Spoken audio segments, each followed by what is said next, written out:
23e journée de Ligue 1, 9 matchs, 9 pronostics, on voit ça tout de suite dans cette vidéo. Alors salut à tous, j'espère que vous allez bien, je suis ravi de vous retrouver. Aujourd'hui dans cette vidéo, vous l'avez compris, je vais vous partager mes pronostics, mes prédictions pour cette prochaine journée de Ligue 1. Et comme d'habitude, avant de commencer, pour soutenir la chaîne, on met un petit like, un petit pouce, c'est gratuit, ça fait plaisir. On s'abonne si ce n'est pas fait. Mettez également dans les commentaires vos pronostics et votre score exact pour ce match. Avant de vous donner mes pronostics, je vous parle rapidement du sponsor de cette vidéo. Merci à Bybit de soutenir la chaîne. Alors Bybit, qu'est-ce que c'est? C'est une plateforme régulée en Europe pour acheter et vendre des crypto-monnaies. Si tu souhaites investir dans le Bitcoin ou dans d'autres cryptos, avec Bybit, tu peux le faire en quelques clics. Que tu sois un débutant ou déjà un investisseur expérimenté, l'application est simple et rapide pour gérer ton portefeuille en toute sécurité. En plus de ça, tu peux également placer et staker tes crypto-monnaies pour générer des intérêts. Et si tu souhaites dépenser directement tes crypto-monnaies, tu peux commander gratuitement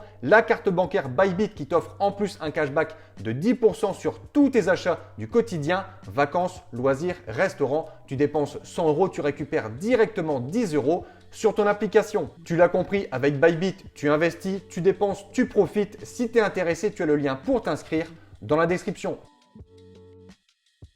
Allez, c'est parti, Ligue 1, 23e journée. On commence avec Brest qui reçoit l'Olympique de Marseille, le Stade brestois, qui est sûrement l'équipe la plus irrégulière du championnat, une 12e place au classement. Ça peut faire de belles performances, match nul à Lille, un partout à Nice, victoire contre Monaco, victoire également à Strasbourg. Mais à côté de ça, ça perd beaucoup, ça fait beaucoup de matchs nuls, ça encaisse beaucoup de buts, 34 au total pour une attaque qui n'est pas incroyable, 29 buts en 22 matchs.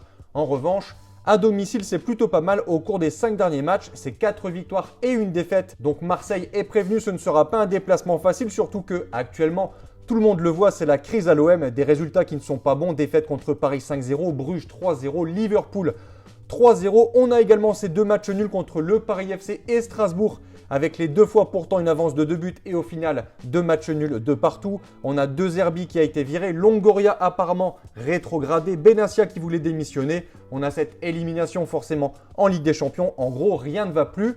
À Marseille, est-ce que Habib Beye, nouvel entraîneur, va réussir à remettre ce club en marche? On n'oublie pas qu'ils sont toujours 4e. Côté confrontation, l'an passé, les Marseillais s'étaient imposés du côté de Brest 5-1. Et cette saison, je les vois également rebondir et gagner ce déplacement. Je vois des buts, je vais dire 3-1. On enchaîne avec le Racing Club de Lens qui accueille l'AS Monaco. Très belle affiche. Les 100 qui ne s'arrêtent plus de gagner, leader du classement. Ils ont repris cette première place après cette très belle performance au Paris FC, cette victoire 5-0. Des Lensois qui, avec 52 points, possèdent une avance de 7 points sur Lyon 3e, mais surtout de 18 points sur Lille qui est 5e. Autant dire que la Ligue des Champions est quasiment assurée pour cette équipe. Des Lensois qui sont hyper solides. À domicile, c'est tout simplement la meilleure équipe en Ligue 1. 30 points sur 33 possibles. Je ne sais pas si vous vous rendez compte, mais c'est incroyable. Seulement 5 buts encaissés pour 21 buts marqués. À domicile, à Bollaert, les Lensois restent sur 11 succès de suite et tous les voyants sont au vert pour un 12e. Car en face, Monaco, 8e au général, est complètement largué, incapable de signer 2 succès de suite. Seulement 3 victoires au cours des 11 derniers matchs. On a également ce barrage contre Paris avec une avance de 2 buts et au final, cette défaite 3-2. Il n'y a plus rien qui va à Monaco. On a donc ici deux équipes sur une forme, sur une dynamique totalement différente. Je vois de mon point de vue les Lensois continuer leur superbe saison avec un succès à domicile 2-0. Troisième match, on continue. Toulouse reçoit le Paris FC, des Toulousains qui restent sur 2 défaites contre Angers et contre Le Havre. Un TFC qui voudra donc tout de suite repartir de l'avant et tenter de rester dans les 10 premiers au classement. Et en face, le PFC n'est vraiment pas au top. 5 matchs de suite sans victoire, mais surtout un bilan offensif catastrophique. Aucun but marqué contre Lens, aucun but marqué contre Auxerre, contre Lorient, contre Angers également. Pourtant, on a de bons joueurs offensifs.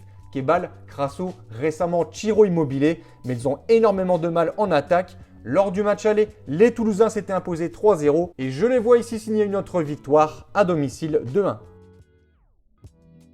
Quatrième match avec le duel des opposés, Parc des Princes. Le Paris Saint-Germain, 2e du classement, reçoit Metz, lanterne rouge de Ligue 1. 38 points séparent ces deux équipes. On a d'un côté les Parisiens, meilleure attaque du classement, 49 buts marqués. Et de l'autre côté, les Messins, pire défense du championnat avec 49 buts encaissés. On avait eu 5 buts au match aller, succès des Parisiens 3-2. Et je pense qu'ici, pareil, on aura des buts. je m'attends logiquement à une victoire de Paris. Attention tout de même si ça paraît facile sur le papier, les Parisiens doivent être sérieux. En plus de préparer ce match retour contre Monaco, ils doivent ici impérativement gagner pour ne pas laisser les Lensois s'envoler au classement. Je vois un PSG appliqué et sérieux en gagnant tranquillement 4-0. On attaque les affiches de ce dimanche avec Auxerre contre Rennes, des Auxerrois qui selon moi ne sont pas à leur place. Cette 16e place est plutôt sévère, on a de bons matchs, de bonnes prestations mais souvent des défaites sur le fil. 1-0 contre Paris, 1-0 contre Lens, 4-3 contre Lille.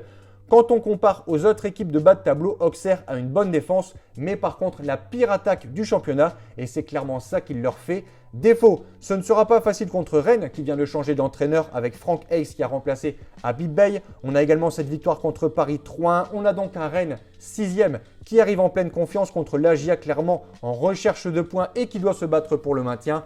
Je vois plutôt un succès rennais 1-0.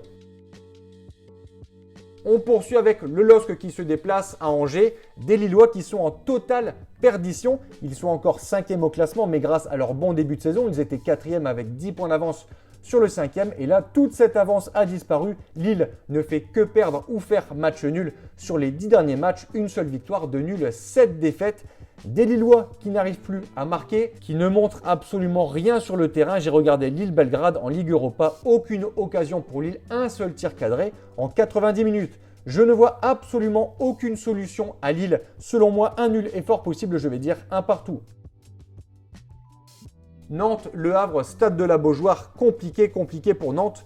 Que dire de cette équipe? Si on enlève cette victoire à Marseille 2-0, où je précise, ils jouaient à 11 contre 9, on a tout simplement 9 défaites en 10 matchs et une 17e place au général. On ne va pas se mentir, ça sent, ça pue la Ligue 2 pour les Canaries et en face des Havrais qui jouent plutôt bien, ils sont là où ils doivent être. Et franchement, en gagnant ce match, Le Havre pourrait signer un grand coup pour le maintien, ça c'est certain. Je vois tout de même les Nantais capables de s'accrocher et d'arracher un match nul contre Le Havre de partout. Nice, Lorient, des Aiglons qui sont sortis de cette crise, de cette spirale de défaites depuis l'arrivée de Claude Puel. On a un léger mieux. On a également, malgré cette élimination, une victoire en Ligue Europa qui leur a fait beaucoup de bien. À la maison, ils restent sur 6 matchs sans défaite. Mon point de vue, je vois un succès niçois 1-0.